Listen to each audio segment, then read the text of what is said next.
Sean todos bienvenidos nuevamente a una emisión de El Prólogo, un canal dedicado al cine y a la literatura, a recorrer el vasto camino de la cultura occidental y la tradición. ¿Cómo andan mis queridos amigos? Ya sé que me hice esperar, hace mucho tiempo que, que no subo video, pero fue por algunas complicaciones técnicas. Ahora, como ven, falta mi contertulio, mi emérito contertulio Leandro del Rivero,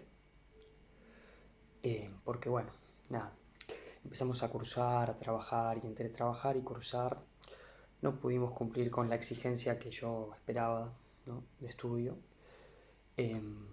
Yo ahora por suerte tengo un tiempo libre para dedicarme a estudiar sin trabajar, así que bueno, les vengo a dar una muy linda noticia. Va a haber un nuevo episodio que se llama El Epílogo y que va a ser una modalidad muy interesante porque vamos a leer un cuento corto, lo van a leer ustedes si tienen ganas, que lo voy a dejar en la descripción, en los comentarios, y ahí ustedes pueden leer el texto, es menos de 2 páginas, va a ser El hombre en el umbral, de Borges. Y bueno, como es tan lindo el cuento, lo vamos a brevemente comentar un poco. Simplemente Borges obviamente es inagotable. Como dice él en La muralla y los libros, eh, bueno, el hecho estético es una revelación, ¿no?, eminente que nunca se termina de revelar, ¿no? Eh, Algo así, no estoy citando de memoria, perdón, pero es una revelación que nunca se produce, ¿no? Entonces ese es el hecho estético. Eso trae varias connotaciones, pero no tendríamos que eh, hacer un programa entero sobre eso. Tendríamos que... lo importante de entender es que lo que importa es la tensión entre la ambigüedad fantástica, entre el pensamiento racional y lo que sentimos, ¿no?, cuando leemos un texto. Quiero hacer un breve excurso para los especialistas en el área. Simplemente nosotros, porque tengo un compañero que se va a sumar la próxima y va a haber también modalidad de entrevistas. Nosotros, digamos nosotros, siempre vamos a abordar las temáticas desde un punto de vista amateur, ¿no? Es decir, yo no estoy graduado en nada, pero bueno, tengo un recorrido somero eh, sobre los tópicos fantásticos y me interesa mucho, ¿no? O sea que esto lo hago para aprender, no para enseñar. Eh, y bueno, nada, ustedes espero que puedan aprender y también enseñarme a mí. Eh, y simplemente construir un poco, transmitir un poco las ganas de leer, que hoy están muy vilipendiadas por una sociedad que no fomenta la lectura para nada. Si bien siempre está los lectores, ¿no? Pero bueno, habría que leer para eso Fahrenheit 451, 451, ¿no? Ahora no recuerdo, estoy casi seguro que sí. Bueno, me voy por las ramas, ya me van conociendo quizás, pero tratemos de no irse por las ramas. Eh, Vamos a hacer una breve pausa para repasar un par de puntos, un par de consignas para empezar a desgajar simbólicamente lo que es el texto al que nos enfrentamos, ¿no? El cuento fantástico, El hombre del umbral, de los cuentos, si no me equivoco, de la Aleph, sí, estoy casi seguro. Lo que importa en este cuento, ¿no?, de Borges es que primero es corto, lo pueden leer, les recomiendo mucho que lo lean porque esto es un epílogo de lo que está al final, ¿no?, de la lectura, no es un prólogo. Por ende voy a spoilear y no les conviene no leerlo, es decir, si no lo leyeron les recomiendo que no vean el programa. Y si no tienen ganas de leerlo, no hay problema. Pero bueno, sepan que si después yo les comento un poco el final, quizás es esto del spoiler, aunque el spoiler no importa, el spoiler, lo que importa es la forma, ¿no? Como en el cine. Eh, si ya leyeron el cuento que está acá en la descripción, vamos a hablar de cómo empieza el cuento. Tengo acá algunas consignas a seguir y acá a mi lado tengo la computadora con el texto, que es muy importante que, bueno, que leamos ciertas partes, ¿no? ¿Cómo empieza el texto? Bueno, primero el título. ¿Qué significa el título? ¿No? Vamos a ir viendo a medida que leamos el cuento. El hombre en el umbral. Ya ahí tenemos todo el cuento, ¿no? Ya ahí se cifra, diría Borges, la raíz, ¿no? La raíz, ya ahí se cifra, no sé si la raíz, pero se cifra ya el objetivo, el sentido, ¿no? Del cuento, ¿no? Lo simbólico del cuento, que todavía no está expreso, ¿no? Pero en una relectura ya el título se convierte en símbolo. Eh, Voy a hacer un breve curso para teóricamente quedar claros para saber cómo lo vamos a abordar el cuento. Vamos a abordar desde el simbolismo y desde cierta lectura hermética o casi hermética, eh, donde revitalizamos lo sagrado, ¿no? Es decir, no lo sagrado en sí, sino la posibilidad simbólica que significa la transmutación del objeto material al símbolo que expresa con un material inferior, un material superior, ¿no? Lo alto como lo bajo. Si les parece muy complejo esto y quizás nunca supieron que es un símbolo, no me importa, pasen esta parte del video rápida. Lo que importa es a la hora de leer el cuento cómo lo leemos y ahí van a entender cuál es la lectura simbólica, ¿no? Eh, Esto es práctico, es algo que no es teórico, o sea, puede ser teórico, se puede teorizar sobre esto, pero es fundamentalmente práctico, ¿no? Material. Eh, bueno, después de hacer este curso voy a decir la última cosa para leer el cuento. Hay un concepto que me gusta mucho de un profesor de cine, Adrián Smukler, emérito profesor de la UBA, es decir, de la FADU, ahí en Ciudad Universitaria, ¿no? Él da diseño, no sé si diseño 1 o diseño 2, pero bueno. Nada, él siempre explica que es muy borgiano lo que explica también, ¿no? Citándola por allí los libros. Eh, y que la palabra sentido, ahora voy a poner quizás un esquemita. El cuento no le vamos a buscar un significado, ¿no? Vamos a buscarle un sentido. No los quiero abrumar mucho con conceptos teóricos, pero esto es muy importante. Le vamos a buscar un sentido al texto, ¿no? ¿Cuál es el sentido? Bueno, primero definamos qué es el sentido, ¿no? Sentido no es significado, porque el significado puede ser un significado lógico, puede ser un significado racional, ¿no? ¿Para qué usamos la palabra significado? ¿No? Esto significa, significa, ¿no?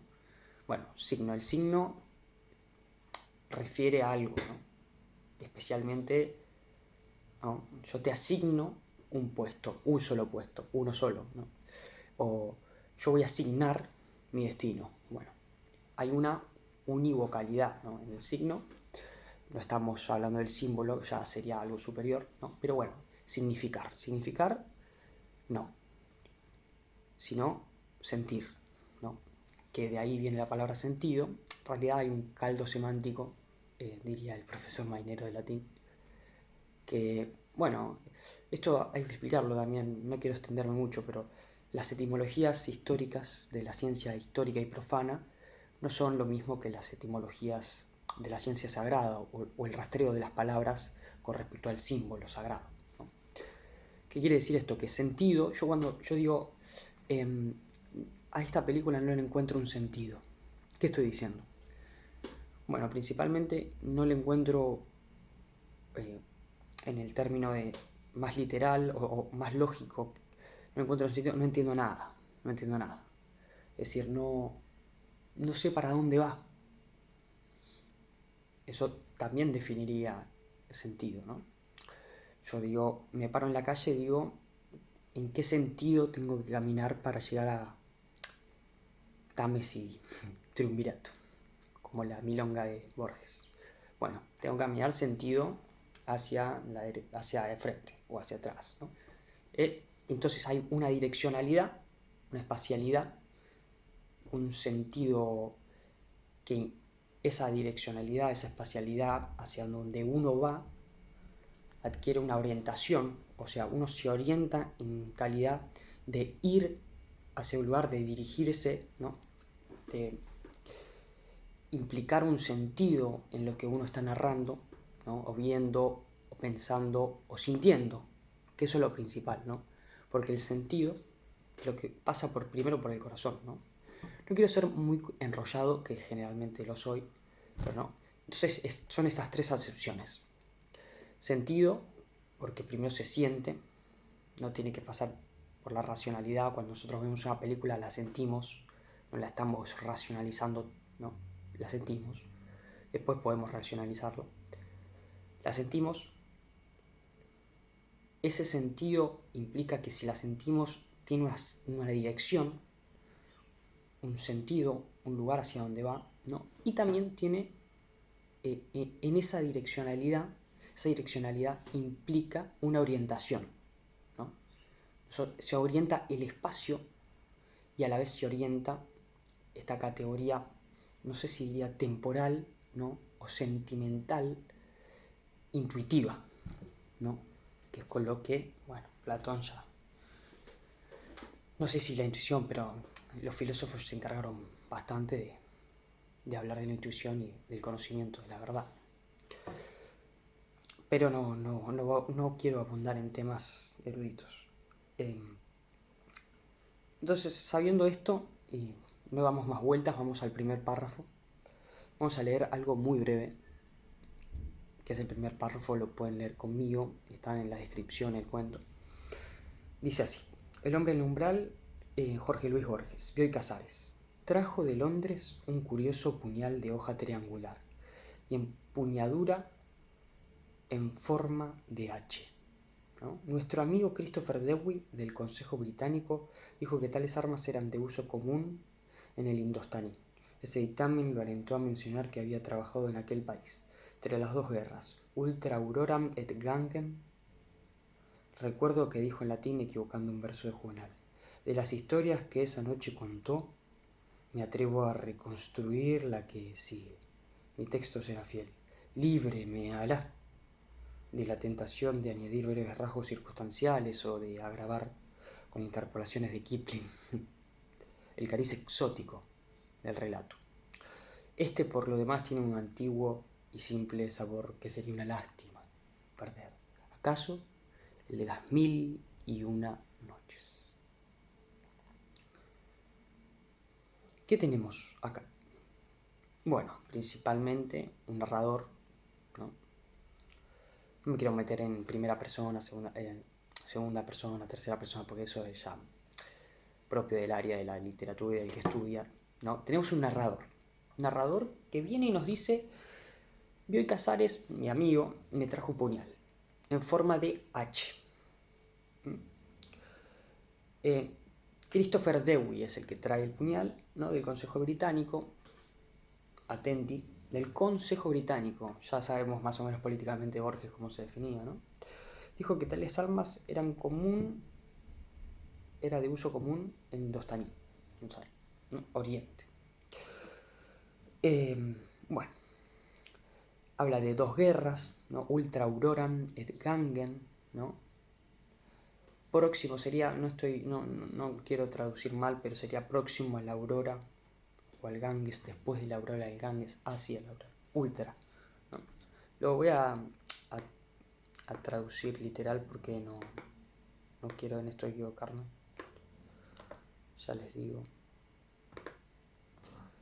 Más allá del amanecer y del Ganges, ¿no? Ultra auroram et Gangen.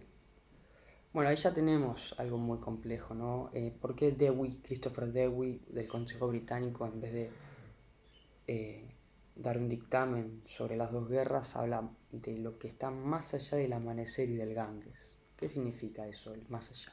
Ultra. Bueno, ya lo vamos a ir pensando a lo largo del cuento, ¿no? Espero que no le esté siendo muy aburrido esto, pero bueno, ahora vamos a lo interesante, que esto sí va a ser comprensible para todo el mundo sin ningún tipo de presentaciones eruditas y banales. Eh, de las historias que me contó, me atrevo a reconstruir la que sigue. Y bueno, y acá ya tenemos un relato enmarcado, ¿no? Hay un narrador primero que presenta una narración, ¿no? Es un testigo, el, el narrador o Borges, si pensamos que es Borges el que está escribiendo las primeras líneas, las primeras frases, ese dice que Christopher Dewey contó una historia, ¿no? Y que el narrador de la historia ahora va a ser, si queremos, Borges, es Borges, ¿no? O el que está escribiendo esto, que es Borges. Pero bueno, siempre está eso en Borges, ¿viste? Está el juego ambiguo. Bueno, él va a reconstruir la historia que le vino a contar el del Consejo Británico, Christopher Dewey. Hay algo importante en los nombres, pero bueno, eso ya, hay mucha amiga acá, ¿no? Muy complejo. Esto hay que resumir un poco, ¿no? Porque si no uno se dispersa. Y acá empieza algo importante en lo que sigue. Mi texto será fiel. Aquí haré un breve curso. Mi texto será fiel, ¿no? Acá cualquier profesor de teoría literarias principiante te dirá: "Ah, narrador desconfiable". Muy bien, sí, narrador desconfiable, ¿no? Él está reconstruyendo algo que le dijo uno que vino y que se equivocó de la guerra. Bueno, ya no tenemos ningún tipo de certeza de que lo que estamos escuchando es real, o es documental, o es crónico, ¿no? Es decir, es verdadero. No, es ficción. Acá, esto, ¿qué quiere decir cuando dice mi texto sea fiel? Quiere decir lo contrario, es irónico, ¿no? Hay un juego ficcional de que esto va a ser real, ¿no? Es real en realidad, porque la ficción no es lo opuesto a lo real, sino es lo equidistante entre la mentira y la verdad. Diría Saer, que bueno, tenemos algunas diferencias con Saer, pero está muy bien eso, ¿no? Es lo que equidista, es lo que está en el medio de la mentira y la verdad, ¿no?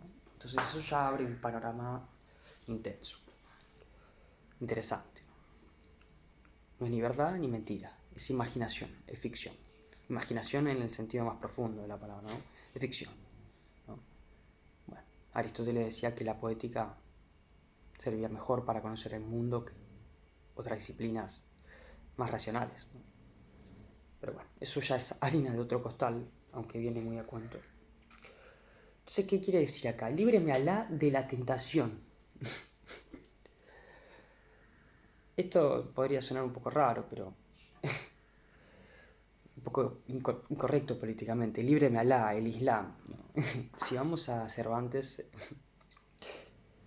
y a mete Berengeli o berenjena, el Islam es lo más conocido en la literatura por significar al mentiroso, ¿no? Al que miente, el moro mentiroso, ¿no?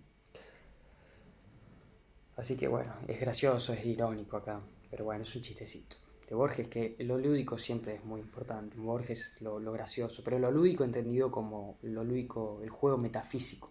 O sea, lo lúdico no como algo, bueno, es lúdico. No, es lúdico. O sea, juega. ¿Pero qué es jugar? Cuando nosotros estamos frente a un juicio, una corte, por ejemplo, Amber Heard y Johnny Depp, eso no es jugar. Jugar a teatralizar la vida. ¿Será la vida un teatro y la muerte un despertar? Bueno, son viejas creencias, ¿no? Ya que se hunden en lo más lejano de la humanidad y tienen su máxima expresión en Shakespeare o en Calderón de la Barca, en barroco en sí, ¿no? Bueno, para ir cerrando, ¿no? Yo simplemente voy a apuntar el inicio y algunas cosas del final, porque si no va a ser imposible y voy a ocupar mucho tiempo. Después les dejo que lo sigan pensando. Lo último que quiero comentar es que acaso tiene un cariz exótico, ¿no? Tiene un antiguo y simple sabor que sería una lástima perder, ¿no? Un sabor a las mil y una noches.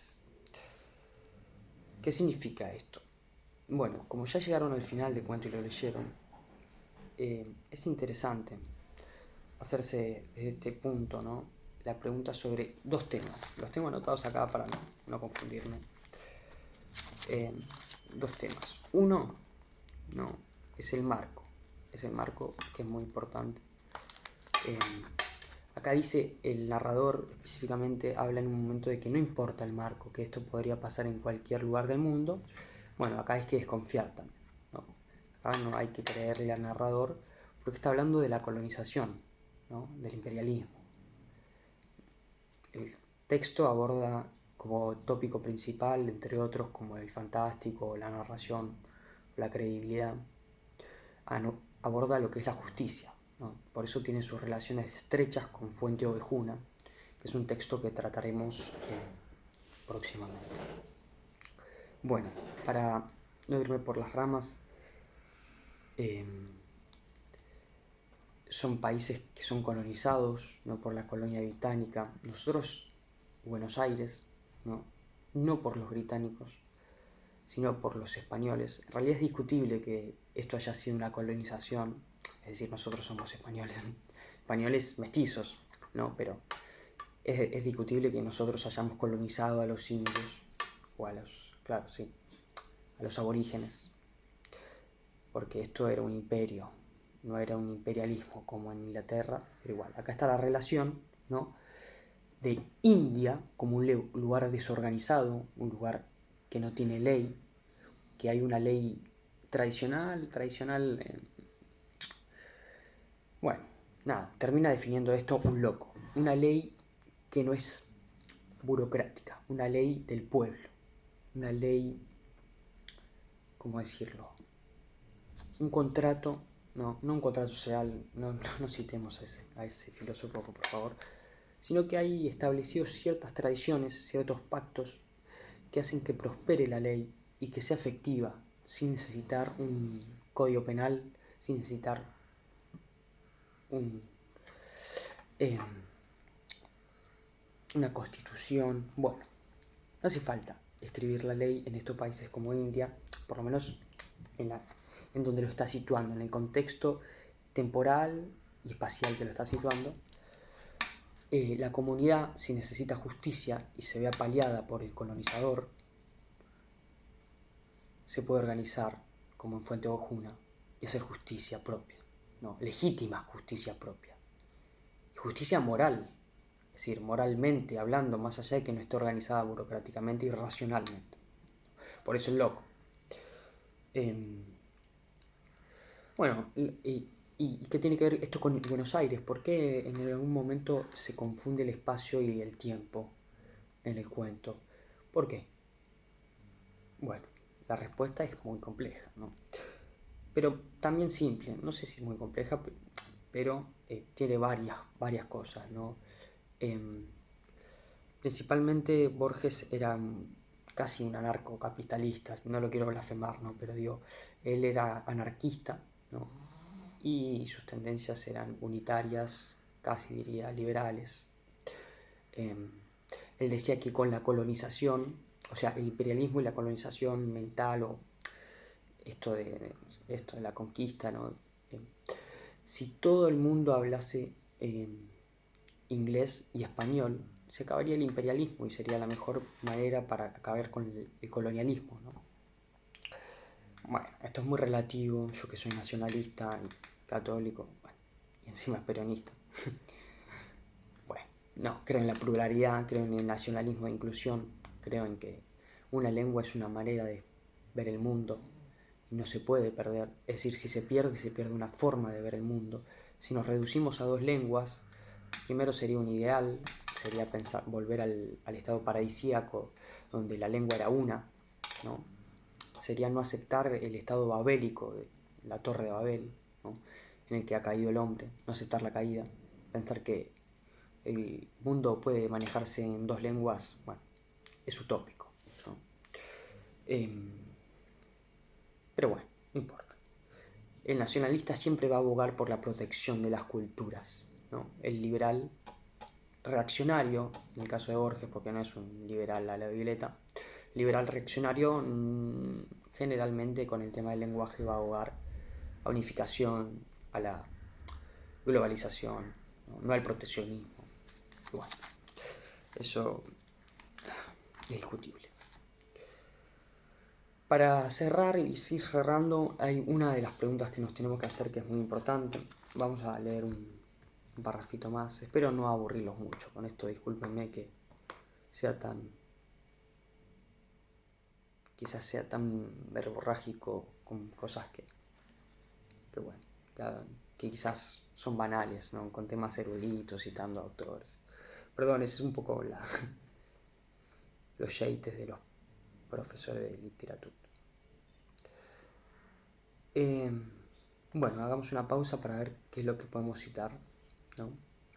Vamos a la charla con el viejo, ¿no? El viejo en el umbral, el hombre en el umbral, ¿no? Que es viejo y tiene harapos, ¿no? Y con esto cerramos, ¿no? Para que no quede muy largo el episodio. Bueno, acá estamos.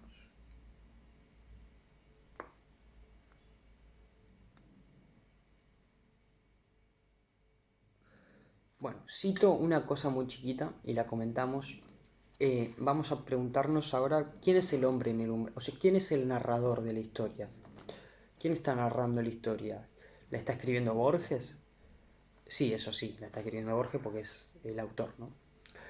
Pero una cosa es escribir y ser un autor, y otra cosa es quién toma la palabra en el texto, ¿no? ¿Quién es la voz narradora? La voz que narra. Entonces acá hay una charla, viene supuestamente hablando en primera persona el que está situado ahí, sobre la base de la reconstrucción, ¿no? De lo que dijo Christopher. Empecemos a entender que la cita a las mil y una noches no es simplemente o sea, no es superficial, ¿no? Es una mamushka esto. ¿Qué es una mamushka? Es una madre que contiene otras madres, ¿no? Son cajas chinas, son ficciones dentro de ficciones. Esto es muy importante, porque acá vamos a ver que el hombre en el umbral tiene una correspondencia simbólica con Sherezade. Muy importante entender esto. Primero citemos y después hablamos. El sol había declinado cuando llegué. El barrio era popular y humilde. La casa era muy baja. Desde la acera entreví una sucesión de patios de tierra y hacia el fondo una claridad. En el patio se celebraba no sé qué fiesta musulmana. Un ciego entró con un laúd de madera rojiza. A mis pies, inmóvil, se acurrucaba. En el umbral un hombre muy viejo. Se acurrucaba. Acordémonos de eso, muchachos, muchachas. Se acurrucaba. Diré cómo era porque es parte esencial de la historia. Los muchos años lo habían reducido y pulido como las aguas a una piedra o las generaciones de los hombres a una sentencia. Hermoso. Los muchos años lo habían reducido y pulido como las aguas a una piedra. Qué lindo. O las generaciones de los hombres a una sentencia.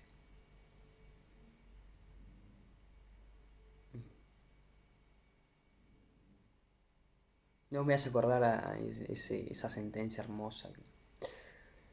Omnia mutanturi, ¿no? Si no me equivoco, corríjanme los profesores de latín si me están escuchando. Todo cambia, ¿no? Me la sé más en español. Todo cambia y nosotros cambiamos con ello también, ¿no? El tiempo está en Borges, ¿no? Río, acá hay agua, ¿no? Río y una piedra que es, ¿no? Eso es interesante. El viejo era la piedra pulida por el río, por el tiempo, quizás lo eterno, quizás la literatura misma, ¿no? Ya que acá es presentado como las generaciones de los hombres una sentencia, ¿no? ¿Cómo es un nombre que contiene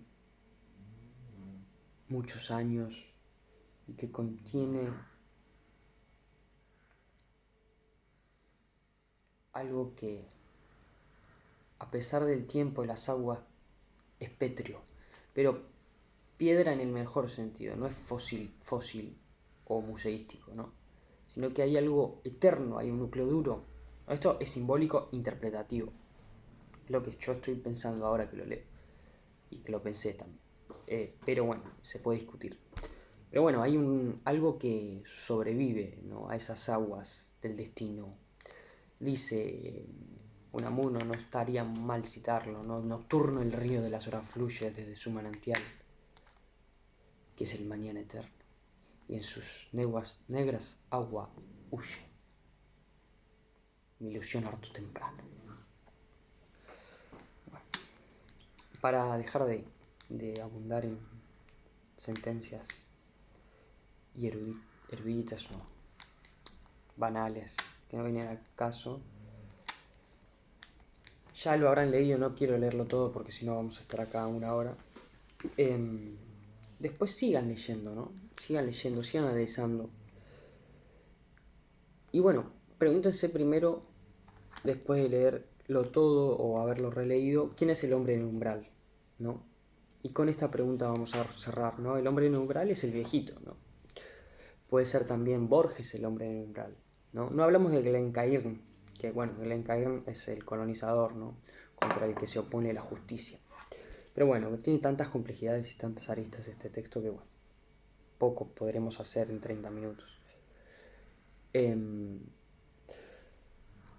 bueno, nada. Glencairn es el que muere al final. Ojalá lo hayas leído. Y es el que es narrado, ¿no? Esta ley burocrática, esta representación de la tiranía que es narrada, ¿no? Es narrada por el viejito, que a la vez que narra, está creando. Su narración es una creación, porque en Borges la temporalidad es presente. Entonces el pasado y el futuro se condensan en el presente. Hay una unión del pasado y de lo futuro, debido también no solo a lo filosófico como Schopenhauer, sino al tópico fantástico, ¿no?, que es la confusión, la mezcla, ¿no?, la ambigüedad de lo temporal, de lo espacial, de lo verdadero y de lo falso, ¿no? Pero bueno, para resumir, ¿quién es el hombre en umbral? Bueno, es el viejito, también es Borges, porque el viejito sería una metáfora del narrador de Borges. El viejito se está acurrucando. Sherazade, cuando narra, también se está acurrucando, ¿no? Está contando una historia, está deteniendo el tiempo y está creando mediante la evocación el presente, que la evocación no es más que presente, ¿no? Y es la reconfiguración de una historia del pasado, ¿no?, que por pasado no es pasado, sino presente, ¿no? Porque es rememoración, es creación del tiempo pasado y también el futuro, ¿no?, porque el futuro es inexorable, incierto, ¿no? Por ende es la potencialidad, pero también está en el presente eso. Pero bueno, esto es más filosófico, que el fantástico siempre deja la tensión, ¿no? Pero bueno, este hombre en el umbral es Borges, ¿no? ¿Cuál es el umbral? El umbral es Oriente-Occidente. Hay un umbral entre Oriente y Occidente. ¿Por qué? No sé. Acá está emparentando a Buenos Aires con India, ¿no?, con indostaní, como lo dice él.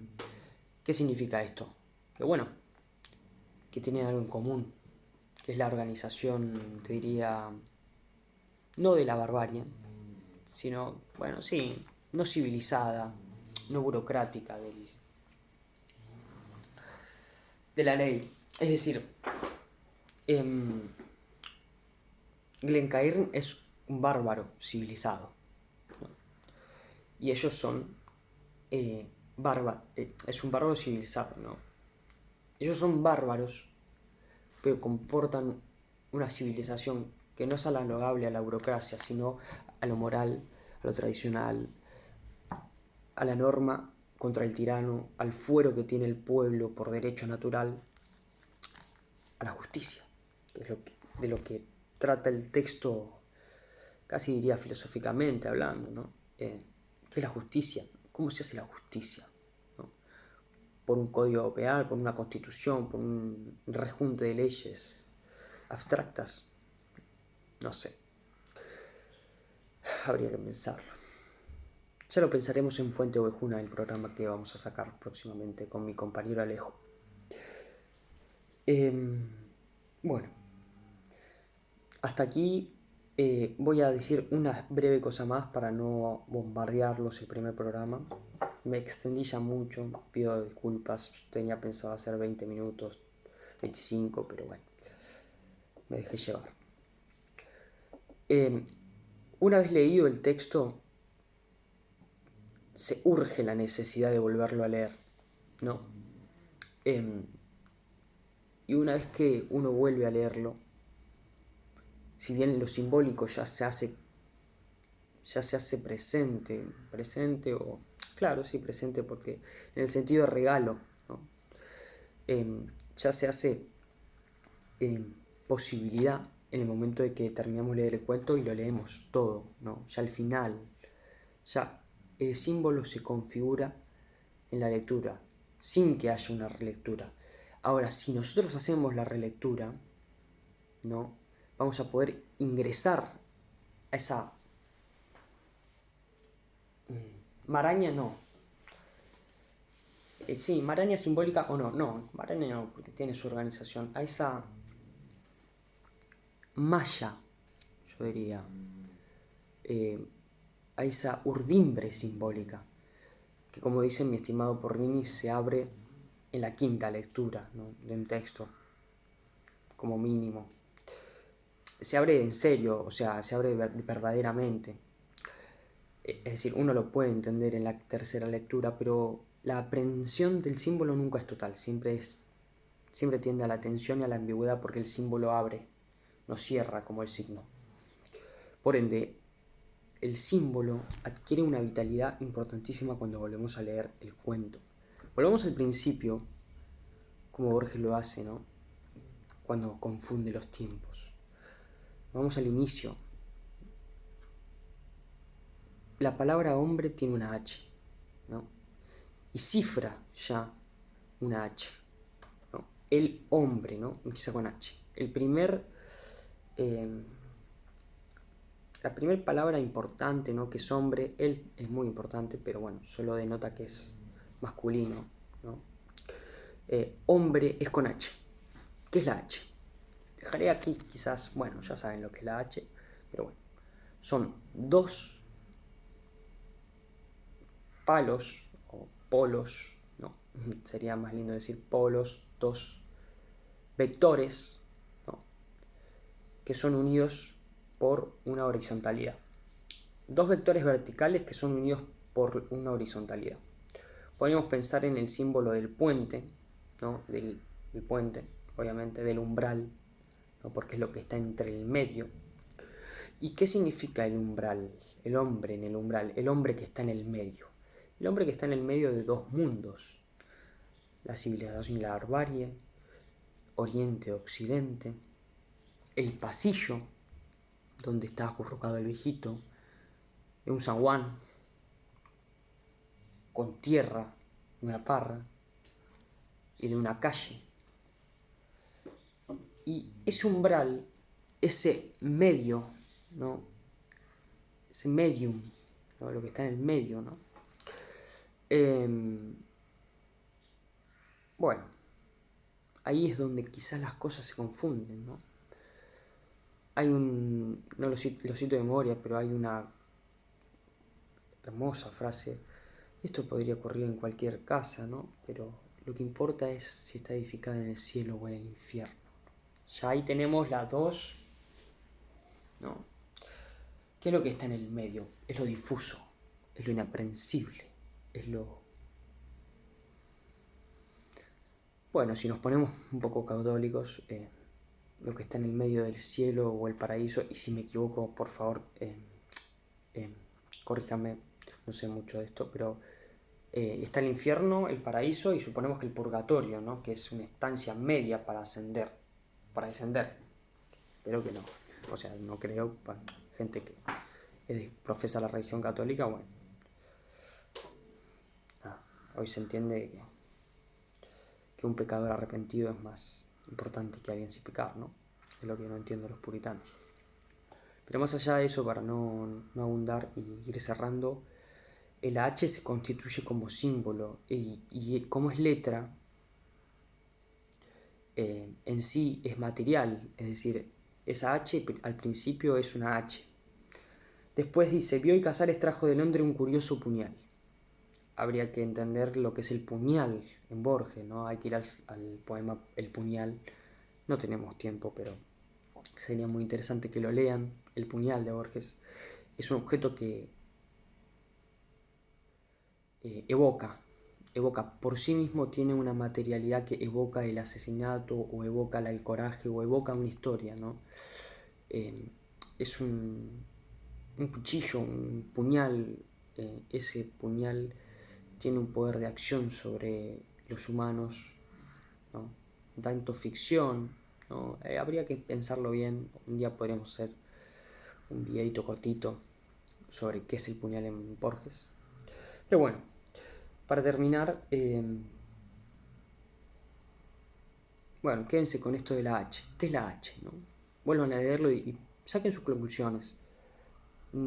Determinantemente, lo que digo yo no es...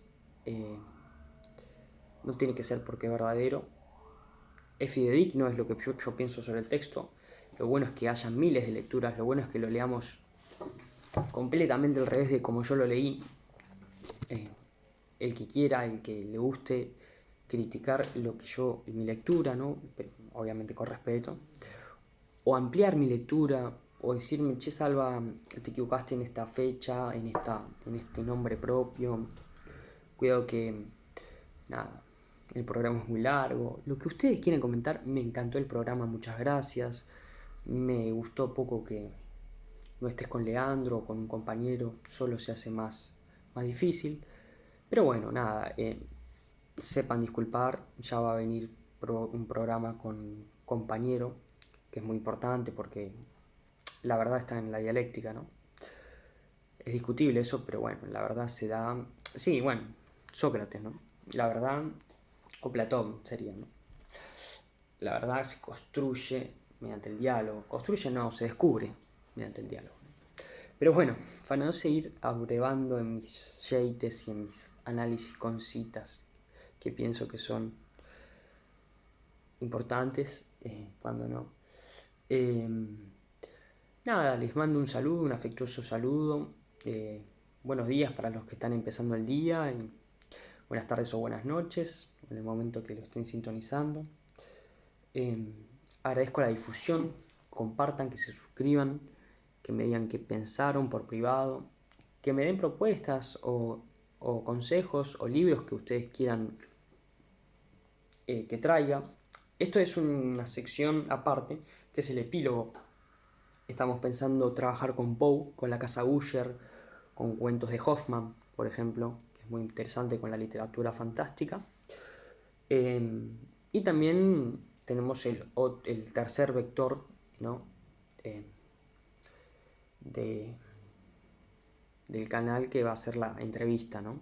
Está el prólogo, que es el programa de A2, ¿no? Sobre un texto o un autor ya más enjundioso, esto es enjundioso, perdón, más extenso, ¿no? Una novela o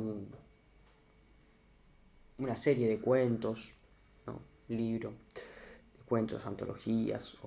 Esto es para que en el momento se puedan llevar una dosis, aunque de 45 minutos, una dosis un poco extensa de literatura, y que hayan podido compartir la lectura conmigo, lo agradezco mucho. Si es que lo leyeron, si no lo leyeron, bueno, también les agradezco haber estado acá, escuchar mis pavadas, mis yates y mis manías con todas estas citas. Pero bueno, agradezco de corazón poder haber compartido con ustedes este tiempo. Espero que no se hayan aburrido mucho y damos por finalizado el primer programa del epílogo. Nos despedimos y, como siempre, hasta la próxima. Adiós.